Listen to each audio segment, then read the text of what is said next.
Jolie robe, râle ma mère. Dommage qu'elle ne cache pas ton échec. Ils ont ri, jusqu'à l'arrivée des voitures noires. Madame la directrice. Une affaire d'État requiert votre présence. Mon père est devenu blême. La pièce? Un silence de mort. Merci d'être ici avec moi aujourd'hui. J'espère que tu passes une journée merveilleuse où que tu sois. J'aimerais que tu partages dans les commentaires depuis quelle ville ou quel pays tu nous regardes et quelle heure il est là-bas. Maintenant, commençons notre histoire ensemble. Ce soir, je n'étais pas venu pour célébrer. J'étais venu pour clore un chapitre. Devant le miroir de ma chambre d'hôtel impersonnelle, j'ai ajusté une dernière fois la robe bleu marine. Elle était d'une simplicité presque austère, une coupe droite, sans le moindre artifice. Ce n'était pas une armure, non. C'était une tenue de camouflage. La tenue parfaite pour celle que l'on ne voit pas, celle que l'on ne veut pas voir. Dehors, Paris scintillait, mais dans mon esprit, tout était déjà froid et calculé. La mission de ce soir n'impliquait ni frontières ni code secret, mais elle était peut-être la plus dangereuse de toutes, affronter ma propre famille. Le pavillon d'Armenonville, niché au cœur du bois de Boulogne, baignait dans une lumière dorée. Des cascades de fleurs blanches ornaient l'entrée, et le son feutré des rires et du cristal qui s'entrechoquent flottait dans l'air. C'était le théâtre parfait pour les 40 ans de mariage de mes parents, Charles et Isabelle de Védrine. Un événement mondain, une démonstration de leur réussite, de leur place dans ce monde où le nom de famille est un capital et l'apparence, une religion. J'ai tendu les clés de ma voiture banale au voiturier, qui a à peine levé les yeux. J'ai franchi les portes. Personne ne m'a accueilli. Mon père se tenait près du bar, un verre de champagne à la main, discutant avec un homme politique local. Il m'a vu. Son sourire ne s'est pas effacé, mais il s'est figé, comme si un courant d'air glacial venait de le frapper. Son regard a glissé sur moi, sans s'arrêter, avant de retourner à sa conversation. C'était sa spécialité, le déni par l'indifférence. Puis ma mère s'est approchée. Isabelle, toujours impeccable dans sa robe de créateur, son collier de perles reposant sur une peau entretenue à grands frais. Elle s'est arrêtée à 1 mètre de moi, son regard balayant ma tenue avec une moue presque imperceptible. « Ah, Éléonore. Tu es venue. » Sa voix n'était ni heureuse ni surprise. Juste un constat. Le constat d'une anomalie dans son décor parfaitement orchestré. « Ta robe est sobre, a-t-elle ajouté, comme pour elle-même. Au moins, tu ne cherches pas à attirer l'attention. » Le mépris n'était pas dans les mots, mais dans la pose, dans la façon dont elle a prononcé le mot « sobre », comme s'il s'agissait d'une maladie incurable. Pas d'embrassade. Pas de « tu m'as manqué ». Juste ce jugement froid, cette distance qu'ils avaient érigée brique par brique depuis 20 ans. Mon frère, Grégoire, le fils en or, est arrivé à ce moment-là, sa fiancée Adeline accrochée à son bras. Il était le miroir de mon père, même arrogance polie, même certitude d'être au centre de l'univers. « Tiens, Éléonore » a-t-il lancé avec un sourire qui n'atteignait pas ses yeux. « On ne t'attendait plus. Tu as réussi à quitter ton petit poste pour la soirée ?» Adeline a gloussé, un son cristallin et vide. Je n'ai pas répondu. J'ai simplement hoché la tête, mon visage un masque de neutralité. C'était une technique que j'avais perfectionnée au fil des années. Ne rien laisser paraître. Ne leur donner aucune prise. Ils voulaient une réaction, une justification, une larme. Je ne leur donnerai rien. Ma mère a fait un geste vague vers le fond de la salle. Ta table est par là-bas. La 14. Près de l'office. Près de l'office. Là où l'on place les parents pauvres et les invités de dernière minute. Le message était clair. J'étais une obligation, pas une invitée. Je me suis dirigée vers ma place, sentant leur regard dans mon dos. Ce soir, je n'étais pas leur fille. J'étais une analyste en mission.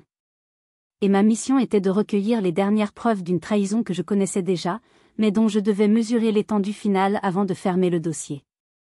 Pour toujours. Je n'ai pas rejoint immédiatement la table 14. Le faire aurait été accepter ma relégation, me conformer au rôle qu'il m'avait assigné. Au lieu de cela, j'ai pris une coupe de champagne sur un plateau qui passait et j'ai commencé à circuler. Lentement. Méthodiquement. Mon visage arborait un léger sourire poli, celui que l'on réserve aux inconnus dans un cocktail. Mais mes yeux et mes oreilles étaient en alerte maximale. J'étais une analyste en terrain hostile, cartographiant les dynamiques de pouvoir, les alliances et les lignes de faille. Mon premier arrêt fut le mur du fond, transformé pour l'occasion en un sanctuaire à la gloire de la famille de Védrine. Des dizaines de photos encadrées, éclairées par des spots individuels.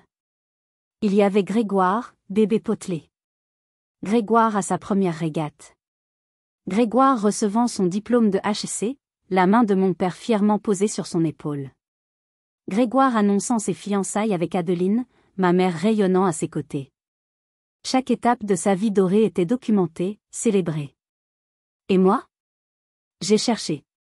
Il n'y avait qu'une seule photo de moi. Une petite photo en noir et blanc, dans un coin, presque cachée.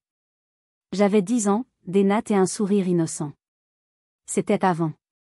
Avant que je ne dévie de la trajectoire. Avant que je ne devienne une anomalie. L'effacement n'était pas un oubli, c'était une politique délibérée. J'ai continué ma ronde. Je me suis approchée d'un groupe où ma mère était le centre de l'attention. Elle parlait avec monsieur et madame Renaud, de vieux amis de la famille, des gens dont la fortune dans l'industrie pharmaceutique n'avait d'égal que leur snobisme. Et Éléonore, votre fille aînée, que devient-elle? A demandé madame Renaud avec une curiosité mielleuse. J'ai vu le visage de ma mère se crisper une fraction de seconde avant qu'elle ne compose un masque de vague apitoiement. Oh, Éléonore? Elle a toujours été si, différente. Elle a un petit poste administratif à Brest, vous savez. Un poste sans grande responsabilité, mais il faut bien que jeunesse se passe, n'est-ce pas? C'est une ville si grise, la pauvre chérie. Mais elle semble s'y plaire. Elle aime la tranquillité. Chaque mot était une pierre. Différente. Petit poste. Grise. Pauvre chérie. Elle me peignait comme une créature fragile et un peu simplette, perdue dans une vie sans éclat, pour mieux faire briller par contraste la réussite de son fils. Je n'ai pas scié. J'ai bu une gorgée de champagne, le liquide pétillant me semblant soudain fade.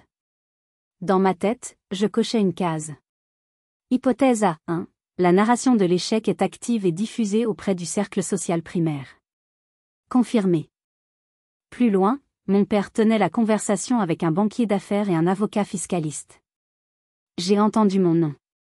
C'était le banquier qui parlait. Charles, je me souviens de votre fille au lycée. Elle était brillante. Toujours première. Qu'est-ce qu'elle fait maintenant? Elle n'a pas suivi la voie de Grégoire? Mon père a eu un petit rire, un son sec et dédaigneux. Ah, la jeunesse. Éléonore a eu sa période rebelle. Elle a voulu voir autre chose. Disons qu'elle n'avait pas l'estomac pour la compétition du monde réel. Elle a préféré la sécurité d'un emploi de fonctionnaire. On ne peut pas tous être des aigles. Pas l'estomac pour la compétition. Moi qui avais passé les 6 derniers mois à démanteler un réseau de financement terroriste entre le Sahel et le Levant. L'ironie était si violente qu'elle en devenait presque comique. Mais je n'ai pas souri. Je continuais mon analyse. Hypothèse B2, la déviation de trajectoire est présentée comme une faiblesse de caractère, un échec personnel. Confirmé. Je me suis souvenu de ce jour, il y a quelques mois, où une intuition m'avait poussé à faire une chose que je n'avais jamais faite. J'avais utilisé un accès discret pour consulter les archives en ligne de l'association des anciens élèves de mon prestigieux lycée parisien. Mon nom n'était plus sur le tableau d'honneur numérique des lauréats du baccalauréat avec mention très bien.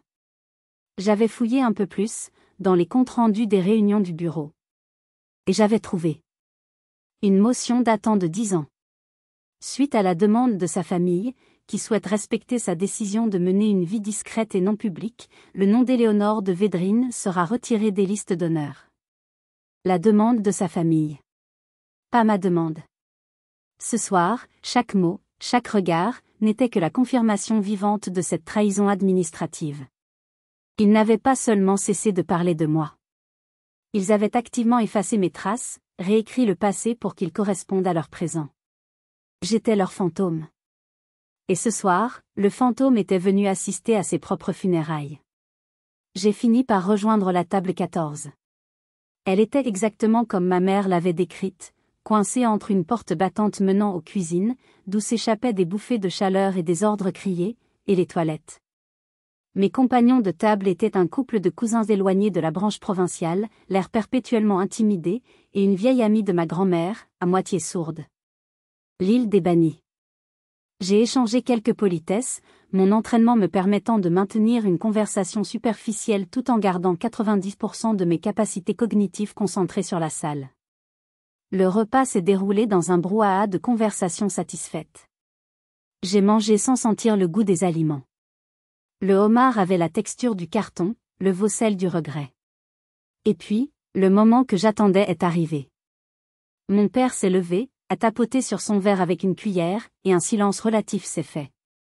Il se tenait là, au centre de la salle, sous les lustres, l'incarnation de la réussite bourgeoise. Il a commencé par des remerciements convenus, des anecdotes charmantes sur ses 40 ans de vie commune avec Isabelle. Il a parlé de leur voyage, de leurs amis, de la maison qu'ils avaient bâtie. Puis il est arrivé au chapitre de la transmission. Une vie n'est rien si l'on ne transmet pas, a-t-il déclaré d'une voix rendue solennelle par l'émotion et le champagne. Et notre plus grande fierté, à Isabelle et à moi, c'est d'avoir transmis nos valeurs à notre fils, Grégoire. Tous les regards se sont tournés vers mon frère, qui a modestement baissé la tête tandis que sa fiancée lui serrait le bras avec adoration. Un fils qui a su reprendre le flambeau, a continué mon père, sa voix en flanc. Un diplômé de la plus grande école de commerce de France, un pilier de la finance, un jeune homme qui fait notre honneur au quotidien. Merci, mon fils. Applaudissements polis. Mon père a levé la main pour calmer l'assemblée, un sourire carnassier aux lèvres. Il n'avait pas fini. J'ai senti une tension dans mes épaules. Le coup final approchait. Bien sûr, a-t-il ajouté avec un petit rire entendu, on me demande parfois si notre fille a aussi bien réussi. C'est une question légitime. Il a balayé la salle du regard, s'attardant une seconde sur moi, juste assez longtemps pour que tout le monde suive son regard et me localise, l'anomalie à la table 14. Je réponds toujours la même chose, avec l'honnêteté qui me caractérise, a-t-il poursuivi, savourant son effet. Si Éléonore est devenue ministre, alors je suis danseur étoile à l'Opéra de Paris. La phrase a éclaté dans le silence. Et puis, le rire. D'abord quelques gloussements, puis un rire franc, généralisé. Un rire gras, complice. Le rire de ceux qui sont du bon côté de la barrière, se moquant de celle qui est tombée. Mon frère a ri. Adeline a ri. Les Renaud, à la table d'honneur, ont ri aux éclats. C'était une exécution publique, et l'audience applaudissait. C'est à ce moment-là que ma tante Hélène, la sœur de mon père, une femme que j'avais toujours aimée pour son esprit indépendant et son mépris des conventions, a réagi. Assise à une table voisine, elle a lancé d'une voix claire et sèche. « Charles, cette blague est d'un goût plus que douteux. » Un silence glacial est tombé sur les tables environnantes. Ma mère a fusillé Hélène du regard, un regard si venimeux qu'il aurait pu tuer. Mon père a fait comme s'il n'avait rien entendu. La tentative de défense avait échoué, noyée sous le poids du conformisme. Mais elle avait eu lieu. Un petit caillou de dignité jeté dans l'océan de mépris. J'ai croisé le regard de ma tante et je lui ai adressé un signe de tête presque imperceptible. Un merci silencieux. Je n'ai pas baissé les yeux. J'ai soutenu le regard de mon père, qui fuyait maintenant le mien.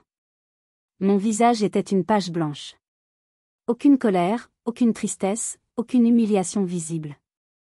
C'était la chose la plus difficile que j'ai jamais faite. Rester assise, droite, et absorber leur mépris sans leur donner la satisfaction d'une réaction. Intérieurement, je n'étais plus une analyste. J'étais un prédateur.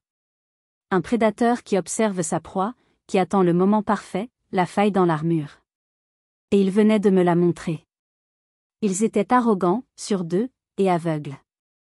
C'était leur faiblesse. Et ça allait devenir ma force. Le rire s'est éteint, laissant place au murmure des conversations qui reprenaient, chargées de ce nouvel élément, l'humiliation publique de la fille de Védrine. Assise à ma table, je n'entendais plus rien. Le son de la porte des cuisines, le tintement des couverts, tout s'était effacé.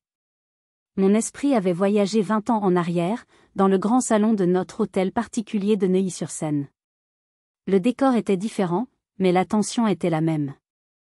Les murs étaient tendus de soie, les meubles étaient d'époque, et une lumière douce filtrait à travers les hautes fenêtres donnant sur le jardin. J'avais 18 ans. J'avais en main 2 lettres qui allaient sceller mon destin et créer la faille sismique entre mes parents et moi. L'une était une admission en classe préparatoire HEC au prestigieux lycée Henri IV. L'autre, plus sobre, sur un papier à en-tête de l'armée de terre, confirmait mon admission à l'école spéciale militaire de Saint-Cyr.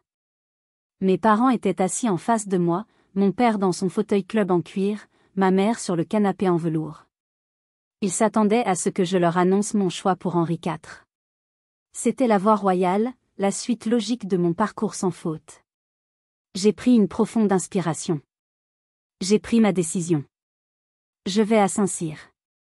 Le silence qui a suivi fut l'un des plus lourds que j'ai jamais connus. Ce n'était pas un silence d'incompréhension, mais de refus. Le silence de 2 esprits qui n'arrivaient pas à traiter une information qui ne cadrait pas avec leur vision du monde. Mon père a été le premier à parler. Sa voix était basse, dénuée de toute chaleur. Peux-tu répéter ? J'ai du mal à entendre. J'entre à Saint-Cyr en septembre, ai-je répété, ma propre voix plus ferme que je ne l'aurais cru. Je veux servir mon pays. Servir ton pays. La phrase a flotté dans l'air comme une incongruité. Mon père a posé son verre de whisky si fort sur la table basse que le liquide a giclé. Servir ? A-t-il sifflé. Tu te rends compte du risque ? Pas seulement le risque physique, je m'en moque. Le risque pour notre nom. Les gens comme nous ne font pas ça, Éléonore. Nous servons en dirigeant des entreprises, en créant des emplois, pas en rampant dans la boue. Tu choisis donc la boue des casernes plutôt que les dorures de la République, a-t-il conclu, sa phrase comme une sentence. Ma mère, qui était restée silencieuse, le visage décomposé, a enfin trouvé sa voix. Une voix stridente, au bord de l'hystérie. Mais qu'allons-nous dire ? Que allons-nous dire à nos amis ? Que notre fille, qui pouvait tout avoir, a choisi de devenir militaire ? C'est une carrière pour ceux qui n'ont rien d'autre. Tu avais tout, Éléonore. Tout. Elle s'est levée, faisant les 100 pas sur le tapis persan. Tu salis notre nom. Tu détruis tout ce que nous avons construit pour toi. J'ai essayé d'argumenter. J'ai parlé d'honneur, de devoir, de conviction. Mais mes mots se heurtaient à un mur d'incompréhension. Pour eux, mon choix n'était pas une vocation, c'était une trahison sociale. Une déviance. Ils ne voyaient pas l'engagement, ils ne voyaient que la tache sur leur réputation immaculée. Leur peur n'était pas pour ma sécurité, mais pour leur statut. Mon chemin était devenu incontrôlable, inavouable. Ils ne rentraient pas dans les cases de leur monde. Alors, ils avaient décidé de l'effacer. Ce jour-là, dans ce salon, j'ai compris que je les perdais. Ou peut-être, que je ne les avais jamais vraiment eus. Ils n'aimaient pas leur fille, Éléonore. Ils aimaient l'idée de leur fille, le prolongement de leur propre ambition. En choisissant ma propre voie, je devenais une étrangère. Le souvenir s'est dissipé, me ramenant à la lumière crue de la salle de réception. Le visage de mon père, ce soir, portait la même expression de dédain qu'il y a 20 ans. Rien n'avait changé. La faille n'avait fait que se creuser, devenant un canyon infranchissable. Et je savais, avec une certitude absolue, que je n'essaierais plus jamais de le traverser. Le dessert venait d'être servi, une sphère de chocolat sur laquelle un serveur versait une sauce chaude pour la faire fondre, un spectacle qui a arraché des « oh » et des « ah » admiratifs à l'assemblée. J'ai vu Sophie Marshall se lever de sa table, celle réservée à la presse, et se diriger vers moi. Sophie et moi, nous nous étions connus à Sciences Po, avant que nos chemins ne divergent radicalement. Elle était devenue une journaliste d'investigation respectée, connue pour son flair et sa ténacité. Nous étions restés en contact, de loin, un respect mutuel nous liant malgré le secret qui entourait ma vie. Elle s'est assise sur la chaise vide à côté de moi, son visage inhabituellement grave. « Il faut qu'on parle », a-t-elle murmuré, son regard balayant la salle pour s'assurer que personne ne prêtait attention à nous. « Je sais », ai-je répondu à voix basse. Elle a froncé les sourcils, surprise. « Tu sais ? Je sais qu'ils ont fait retirer mon nom du tableau d'honneur du lycée. Je sais qu'ils racontent à qui veut l'entendre que j'ai un poste sans intérêt.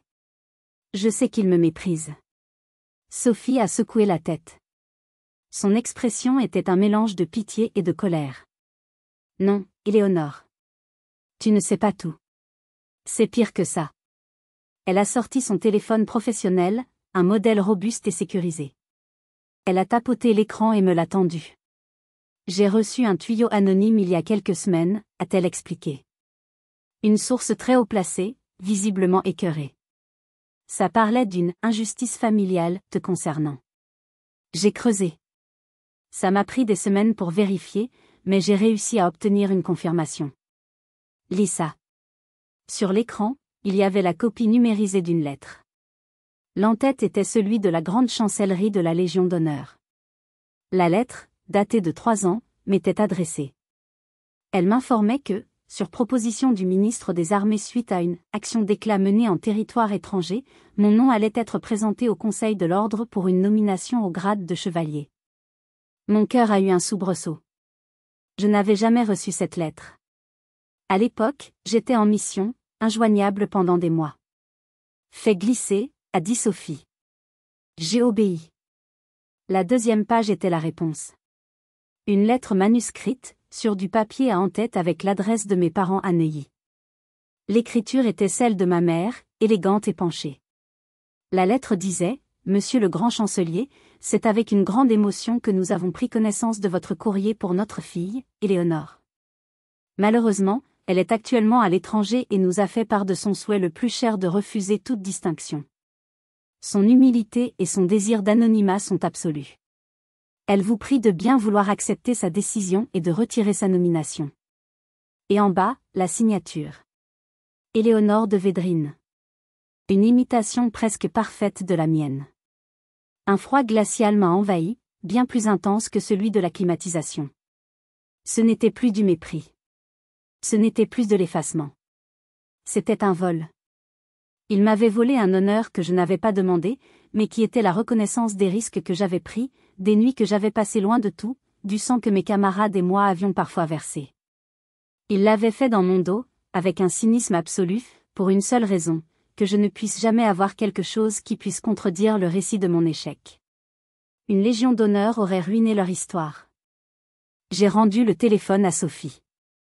Mon visage était resté impassible. Merci, Sophie, ai-je dit, ma voix parfaitement stable. Elle m'a regardé, déconcertée par mon calme. Éléonore, tu ne dis rien? Tu ne... Je l'ai interrompu. J'ai sorti mon propre téléphone, le modèle discret et crypté que personne ne pouvait identifier. J'ai tapé un seul mot sur l'écran et je le lui ai montré. Prometeux, les yeux de Sophie se sont écarquillés. C'était le nom de code d'une affaire de sécurité nationale sur laquelle elle enquêtait depuis des mois, sans succès. Une affaire de fuite au plus haut niveau de l'État. Elle a compris. Elle a compris que mon monde était bien plus complexe qu'elle ne l'imaginait. Je sais, Sophie, ai-je repris. Je le savais. Ou du moins, je le suspectais. J'avais juste besoin que quelqu'un d'extérieur, quelqu'un d'irréprochable comme toi, puisse le prouver. J'ai marqué une pause. Sois prête. Elle a hoché la tête, son esprit de journaliste reprenant le dessus. Elle a compris le pacte silencieux que nous venions de sceller. Je ne lui demandais pas de me venger. Je lui donnais les clés pour faire son travail. La vérité allait éclater. Pas parce que je le voulais par vengeance, mais parce que c'était devenu une nécessité. Après le départ de Sophie, je me suis sentie incapable de rester assise une seconde de plus. J'ai murmuré une excuse aux autres convives de ma table et je me suis dirigée vers une porte-fenêtre que j'avais repérée plus tôt. Elle menait à un petit balcon en pierre qui surplombait les jardins à la française, désert et silencieux sous la lune. L'air froid de la nuit m'a fouetté le visage. C'était un soulagement bienvenu après l'atmosphère étouffante de la salle de réception. J'ai inspiré profondément, remplissant mes poumons de cette fraîcheur nocturne. Derrière la vitre, la fête continuait. Les lumières, les rires, la musique, tout cela me semblait maintenant appartenir à une autre planète. Je pouvais voir ma famille, rassemblée près de la piste de danse. Mon père riait, la tête renversée en arrière. Ma mère souriait à une amie, un sourire parfait et vide. Ils étaient les acteurs d'une pièce dont je ne voulais plus faire partie. Je ne pleurais pas. Les larmes étaient une ressource que j'avais appris à économiser il y a bien longtemps. À la place, une clarté étrange s'installait en moi. Une clarté froide, tranchante comme du verre brisé. La confirmation de la trahison de ma mère n'avait pas provoqué de nouvelles vagues de douleur. Elle avait simplement cautérisé la plaie. Il n'y avait plus rien à sauver, plus rien à espérer. Le deuil de ma famille, que je faisais inconsciemment depuis 20 ans, était enfin terminé. C'était une libération. Une libération amère et solitaire, mais une libération tout de même. Je me suis appuyé contre la balustrade en pierre froide, mon regard perdu dans l'obscurité des arbres du bois. C'est à ce moment-là que mon téléphone sécurisé a vibré dans la petite pochette que je portais. Une vibration discrète, que moi seul pouvais sentir. Je l'ai sorti. L'écran était noir, à l'exception d'une seule ligne de texte cryptée qui venait d'apparaître. Opération Prométhée, niveau alerte rouge. Confirmation requise. Mon sang s'est glacé. Alerte rouge. C'était le niveau le plus élevé. Le niveau qui signifiait qu'un agent était compromis, qu'une source était grillée, ou pire, qu'une défaillance systémique était imminente. Prométhée, ce dossier ultra-sensible sur lequel mon service travaillait depuis des mois, venait de basculer dans le chaos. Mon esprit a changé de vitesse instantanément. Le drame familial, la fête, la trahison, tout cela a été balayé et relégué au second plan. Mon cerveau est passé en mode opérationnel. J'ai tapé une courte réponse cryptée pour accuser réception et demander un rapport de situation. La réponse est arrivée quelques secondes plus tard. Une cascade d'informations codées que j'ai déchiffrées mentalement. Fuite massive de données. Serveur de l'OTAN touché. Implication d'une puissance étrangère. Risque de divulgation d'identité d'agents sur le terrain. La situation était catastrophique. J'ai levé les yeux vers la salle de bal. Il dansait un slow. Mon père tenait ma mère dans ses bras. Ils semblaient si petits, si dérisoires. Leur préoccupation, le statut social, le nom de famille, la couleur de ma robe étaient d'une futilité cosmique face à ce qui se jouait à des milliers de kilomètres de là. Un sentiment étrange m'a envahi. Une sorte d'ironie macabre. L'univers semblait avoir décidé de faire converger toutes mes guerres en une seule soirée. La guerre personnelle et la guerre professionnelle. La fin de ma famille et le début d'une crise majeure pour mon pays. Je n'étais plus la fille rejetée sur un balcon. J'étais la directrice adjointe d'un service de renseignement en état d'alerte maximale. Et je savais que dans les minutes qui allaient suivre, on allait venir me chercher. La tempête arrivait. Et pour la première fois de la soirée, je me sentais prête à l'affronter. Je suis retournée à l'intérieur. Mon calme extérieur était désormais une seconde nature, un bouclier forgé par des années d'entraînement. Personne ne pouvait deviner la tempête d'informations et de décisions qui faisait rage dans mon esprit. J'ai repris ma place à la table 14, hochant la tête poliment au cousin provincial qui essayait de me raconter une histoire de chasse. Je l'entendais sans l'écouter, mon esprit analysant déjà les protocoles d'extraction en milieu civil. Mon téléphone sécurisé a vibré à nouveau. Cette fois, ce n'était pas un message, mais un appel vocal crypté. J'ai porté le téléphone à mon oreille, tournant légèrement la tête pour masquer le mouvement. Ici Antigone, ai-je dit, utilisant mon nom de code. La voix à l'autre bout du fil était celle d'Alain Dubois, mon supérieur et mentor. L'homme qui m'avait recruté à la sortie de Saint-Cyr, qui m'avait formé, et qui était devenu la figure paternelle que je n'avais jamais eue. Sa voix était tendue, mais calme. Antigone. La situation sur Prométhée se dégrade plus vite que prévu. C'est une hémorragie. Le ministre veut un point de situation en personne, à l'hôtel de Brienne. Immédiatement. L'hôtel de Brienne. Le siège du ministère des Armées. Une voiture est en route, a-t-il continué. Discrète mais prioritaire. État, 10 minutes. C'est un ordre d'extraction officiel. Extraction. Le mot était clinique, militaire. Il signifiait que ma présence ici était terminée, que ma couverture de « fille effacée à une fête de famille » était levée par une nécessité supérieure. Bien reçu, ai-je répondu, ma voix égale. Il y a eu une courte pause. Puis la voix d'Alain a changé, perdant sa tonalité officielle pour devenir plus personnelle, plus chaude. Éléonore? Je sais où tu es ce soir. Je sais ce que ça représente. Je t'appelle aussi en tant qu'ami. Est-ce que ça va? Cette simple question, cette marque d'attention au milieu de la crise, m'a touché plus que je n'aurais voulu l'admettre. C'était la preuve de l'existence de ma vraie famille. Celle que j'avais choisie. Celle du service, du respect mutuel, du soutien indéfectible. Mieux que jamais, Alain, ai-je répondu, et j'étais sincère. Je suis prête. Je n'en ai jamais douté, a-t-il dit avant de raccrocher. J'ai reposé mon téléphone. 10 minutes. J'ai regardé ma montre. Le timing était serré. J'ai jeté un dernier regard à travers la salle. La pièce montée venait d'arriver, une tour de choux et de nougatine qui a provoqué une nouvelle vague d'enthousiasme. Mes parents se tenaient à côté, prêts à couper la première part, rayonnants. C'était leur apogée, le sommet de leur soirée, de leur vie de faux-semblants. Et c'est à ce moment-là que j'ai su.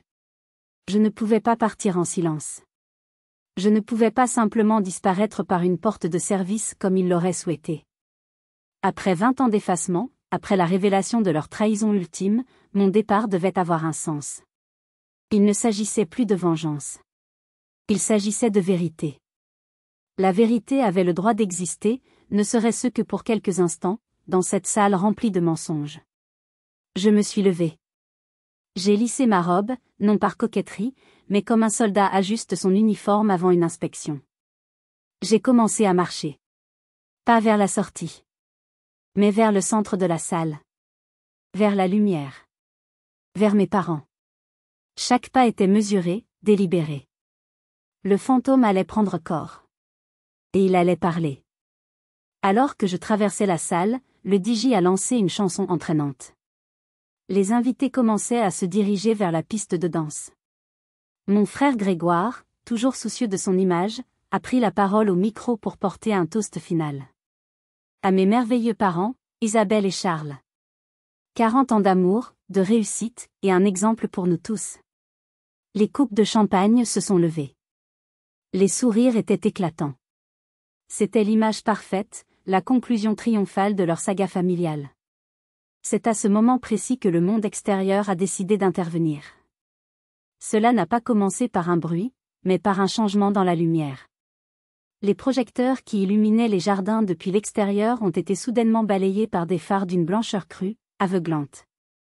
3 berlines noires, des Peugeot 508 blindés aux vitres teintées, se sont avancés en file indienne sur l'allée de gravier et se sont arrêtés devant le perron, leur moteur tournant dans un ronronnement puissant et discret.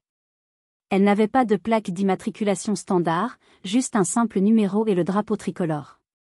Les conversations les plus proches des fenêtres se sont tues les premières. Puis le silence s'est propagé dans la salle comme une onde de choc. Les têtes se sont tournées. Les sourires se sont figés. Les invités de cette soirée, des PDG, des banquiers, des avocats, étaient des gens habitués au pouvoir, celui de l'argent et de l'influence. Mais ils ont immédiatement reconnu un pouvoir différent. Un pouvoir supérieur, plus froid, plus absolu, celui de l'État dans ce qu'il a de plus régalien. Mon père a froncé les sourcils, son visage passant de la fierté à l'agacement. Qui osait interrompre sa fête? Il a fait un pas en avant, comme pour aller demander des explications. Les portières des voitures se sont ouvertes de manière synchronisée. 6 hommes en sont sortis. Ils ne portaient pas d'uniforme, mais des costumes sombres, coupés de manière identique, des oreillettes discrètes fichées dans leurs oreilles. Leur posture n'était pas celle de garde du corps privé. C'était celle de militaires ou de policiers d'élite. Ils se sont positionnés autour des véhicules, créant un périmètre de sécurité silencieux et infranchissable. Puis, la portière arrière de la voiture de tête s'est ouverte. Un homme plus âgé en est descendu. Il était d'une élégance sévère, son visage buriné ne trahissant aucune émotion. Je l'ai reconnu immédiatement. C'était le directeur de cabinet du ministre des Armées. Une figure de l'ombre, l'un des hommes les plus puissants et les plus discrets de la République. Les grandes portes vitrées du salon se sont ouvertes, non pas avec fracas, mais poussées avec une autorité tranquille par 2 des hommes en costume. Un silence de mort est tombé sur la salle. La musique s'était arrêtée. Le DJ, figé, avait les mains en l'air, loin de ses platines. Le directeur de cabinet est entré, suivi par ses 2 gardes. Il a ignoré les invités prestigieux. Il a ignoré mon père qui s'avançait vers lui, la bouche ouverte, prêt à protester. Son regard d'acier a balayé la foule, cherchant une seule personne. Nos regards se sont croisés.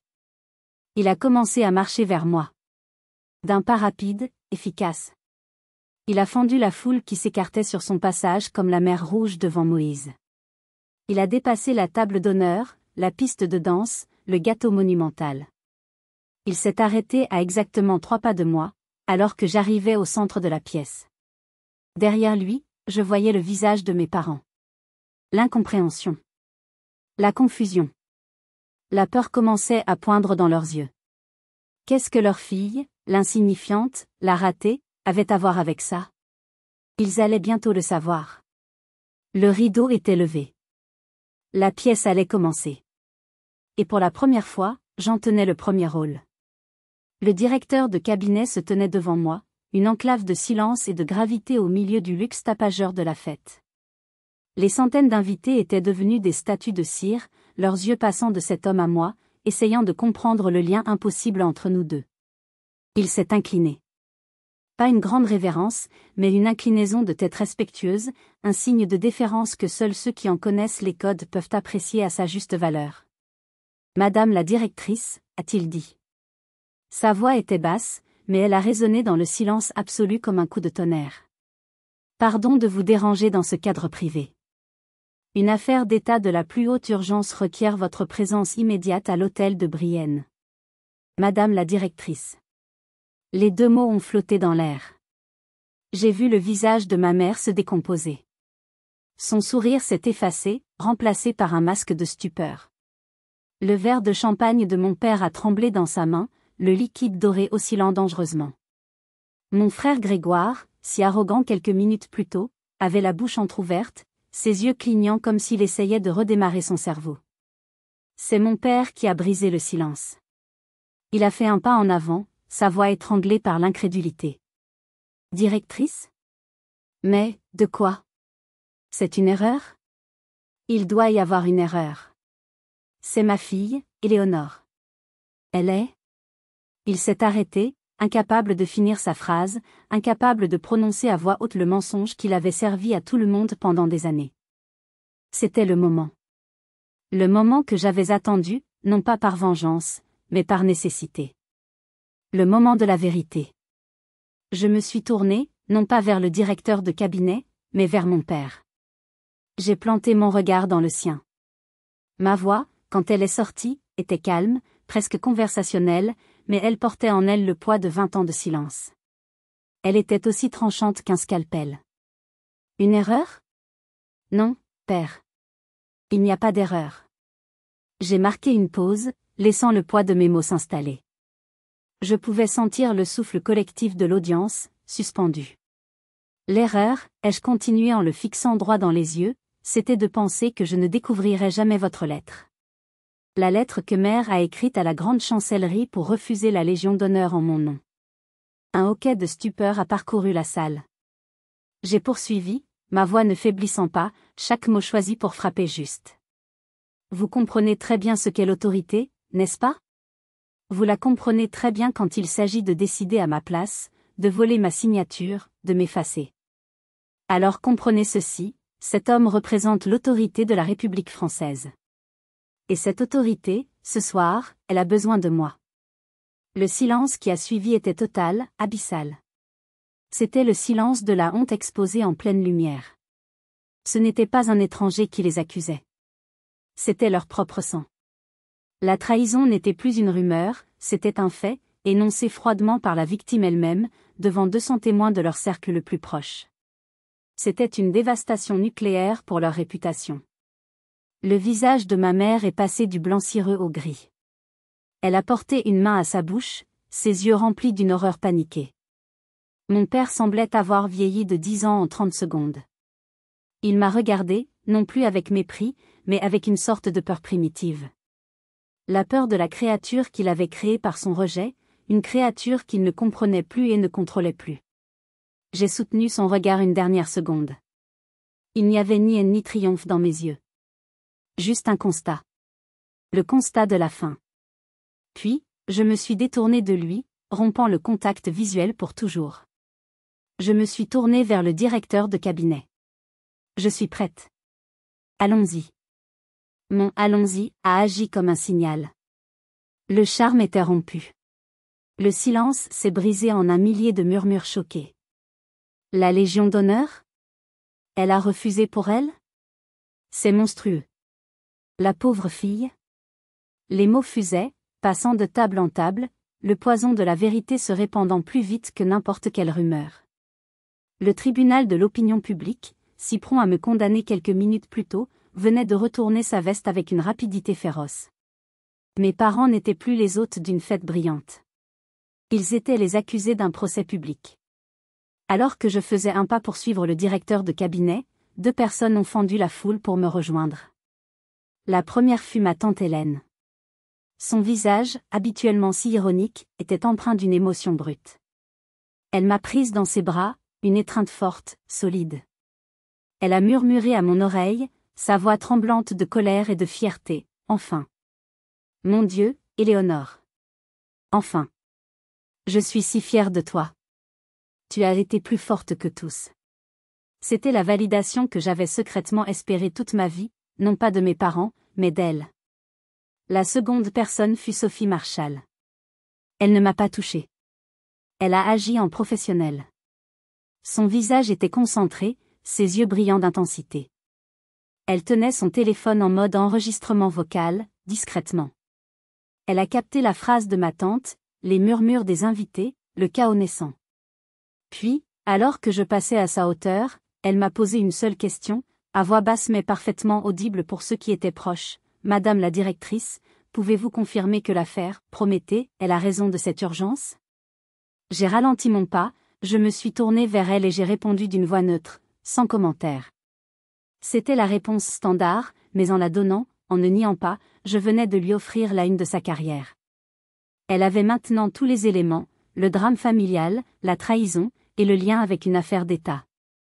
Elle avait son histoire. Une histoire dévastatrice. Je me suis remise en marche, le directeur de cabinet à mes côtés, ses gardes formant un V protecteur autour de nous. Notre cortège s'est dirigé vers la sortie. Nous sommes passés devant la table d'honneur. Les Renaud et les autres invités de marque évitaient notre regard, leur visage un mélange de gêne et de curiosité malsaine. Puis nous sommes passés devant mon frère. Grégoire était debout, immobile, sa coupe de champagne oubliée dans sa main. Il m'a regardé passer, et pour la première fois de ma vie, je n'ai vu ni arrogance ni pitié dans ses yeux. J'ai vu de la peur. Et peut-être, juste peut-être, une lueur de quelque chose qui ressemblait à du respect. Le respect craintif que l'on a pour une force de la nature que l'on a sous-estimée. Enfin, nous sommes arrivés à la hauteur de mes parents. Ils étaient restés figés au même endroit, comme 2 statues de sel. Ma mère sanglotait silencieusement, son maquillage parfait commençant à couler. Mon père a tendu une main vers moi, un geste pathétique, désespéré. « Éléonore » a-t-il commencé, sa voix un murmure rauque. Je ne me suis pas arrêtée. Je n'ai pas tourné la tête. Je l'ai ignoré comme il m'avait ignoré pendant 20 ans. J'ai continué à marcher, fixant la porte de sortie. Derrière moi, j'ai entendu le bruit d'un verre qui se brise. Le verre de mon père venait de lui glisser des mains et de s'écraser sur le marbre. Le son a été comme le point final de leur vie sociale. L'implosion était complète. J'ai franchi le seuil, et l'air frais de la nuit m'a accueilli comme une promesse de liberté. La porte s'est refermée derrière moi, étouffant le son de leur monde qui s'effondrait. La nuit qui a suivi fut un tourbillon. À l'hôtel de Brienne, j'ai passé des heures en salle de crise avec le ministre et l'état-major. La crise Prométhée était réelle, grave, et a exigé toute mon attention. Mon drame personnel a été mis de côté, une petite boîte rangée dans un coin de mon esprit, tandis que je me concentrais sur la protection de nos agents et la limitation des dégâts. Mais le monde extérieur, lui, n'oubliait pas. Le lendemain matin, l'histoire a explosé. Sophie Marshall avait travaillé toute la nuit. Son article, publié à la une du site d'un grand quotidien national, était un chef-d'œuvre de journalisme d'investigation. Il était titré « Scandale chez les de Védrines, entre affaires d'État et trahison familiale ». L'article ne se contentait pas de raconter la scène de la soirée. Il la mettait en perspective. Sophie avait exhumé l'histoire du retrait de mon nom du tableau d'honneur du lycée. Elle avait obtenu, via ses sources, une confirmation officieuse de l'histoire de la Légion d'honneur. Et surtout, elle liait ce drame privé à un mal plus profond, l'hypocrisie et le trafic d'influence d'une certaine élite parisienne, prête à tout pour préserver son image. La famille de Védrines était devenue, en l'espace de quelques heures, le symbole de cette faillite morale. L'histoire a été reprise par toutes les chaînes d'information, les réseaux sociaux se sont enflammés. Je n'ai lu l'article qu'en fin de journée, sur ma tablette sécurisée, entre deux réunions. Je n'ai ressenti aucune jubilation. Juste le constat froid d'une conséquence inévitable. Ils avaient construit leur vie sur un mensonge, et le mensonge s'était effondré. Quelques semaines plus tard, une fois la crise promettait maîtrisée, une cérémonie discrète a eu lieu dans la cour d'honneur des Invalides. Ce n'était pas pour la Légion d'honneur. C'était pour une autre distinction, la croix de la valeur militaire avec citation à l'ordre de l'armée, récompensant mon rôle dans la résolution de la crise. C'était un honneur plus rare, plus significatif pour moi. Il n'y avait pas de journalistes, pas de foule. Juste quelques hauts gradés, le ministre, et mes deux invités personnels. Alain Dubois se tenait droit, son visage rayonnant d'une fierté quasi paternelle. Et à côté de lui, ma tante Hélène. Elle avait mis sa plus belle robe, et ses yeux brillaient de larmes qu'elle ne cherchait pas à cacher. Quand le ministre a épinglé la médaille sur ma poitrine, j'ai croisé son regard. Elle a hoché la tête, un sourire éclatant sur les lèvres. Dans son regard, j'ai lu tout ce que j'avais besoin de savoir. J'avais une famille. Peut-être pas celle du sang, mais celle du cœur et du respect. Et c'était tout ce qui comptait. J'ai appris plus tard, par Hélène, que la chute de mes parents avait été brutale. Leurs amis les évitaient. Les invitations s'étaient taries. Mon père avait dû démissionner de plusieurs conseils d'administration. Ils s'étaient enfermés dans leur hôtel particulier de Neuilly, assiégés par la honte. Grégoire, dont la carrière dans la finance dépendait beaucoup du nom et du réseau de son père, était lui aussi dans la tourmente. La maison de Védrines, si solide en apparence, n'était qu'un château de cartes. Et j'avais été le souffle qui l'avait fait s'écrouler, simplement en décidant d'exister. 3 mois ont passé. 3 mois de travail acharné pour reconstruire ce que Prométhée avait failli détruire. La vie avait repris son cours, ou plutôt, mon cours. Un cours que j'avais choisi et que j'assumais pleinement. Un matin brumeux d'automne, je me trouvais sur le tarmac de la base aérienne de Villacoublay. Le ciel était bas et gris, de la même couleur que le fuselage du C-130 Hercule qui attendait, ses hélices immobiles. J'étais en treillis de combat, mon sac bouclé à mes pieds. Une nouvelle mission m'attendait. Une mission à haut risque, dans une région du monde où les noms de famille et les fêtes mondaines n'avaient aucune valeur. Alain et ma tante Hélène étaient venus me dire au revoir. Ils étaient les seuls. Alain m'a serré la main, une poignée de main ferme et franche. Faites attention à toi, Éléonore. Reviens-nous entière. Hélène m'a prise dans ses bras. Je ne sais pas où tu vas, et je ne veux pas le savoir, a-t-elle murmuré. Sache juste que je penserai à toi chaque jour. Et que je suis libre, moi aussi, grâce à toi. Elle avait fini par couper les ponts avec son frère, refusant de cautionner plus longtemps leur toxicité. C'est à ce moment-là que mon téléphone personnel, celui que je n'utilisais que pour les contacts non professionnels, a sonné dans la poche de ma veste. Je l'ai sorti. L'écran affichait un mot, maman. Mon cœur n'a pas bondi.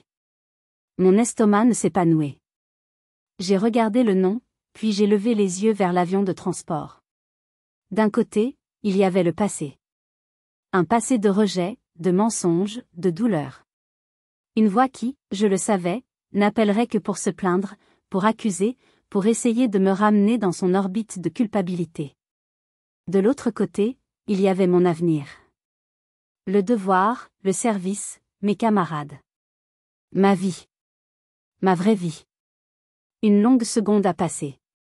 Le vent froid balayait le tarmac. Avec un calme absolu, mon pouce a glissé sur l'écran et a appuyé sur le bouton rouge. Refuser. Puis, sans hésiter, j'ai maintenu le bouton d'alimentation enfoncé jusqu'à ce que l'écran devienne noir. J'ai éteint le téléphone et je l'ai glissé au fond de mon sac. Un poids venait de quitter mes épaules. Le dernier fil, le dernier lien toxique, venait d'être coupé. Non par colère, mais par décision. Par survie. Je me suis tournée vers Alain et Hélène. Un très léger sourire, le premier vrai sourire de la journée, a effleuré mes lèvres. C'est l'heure, ai-je dit. Et je leur ai tourné le dos, marchant d'un pas régulier vers la rampe ouverte de l'avion, sans un regard en arrière. Je marchais vers ma prochaine mission, vers ma vie. Libre. Enfin.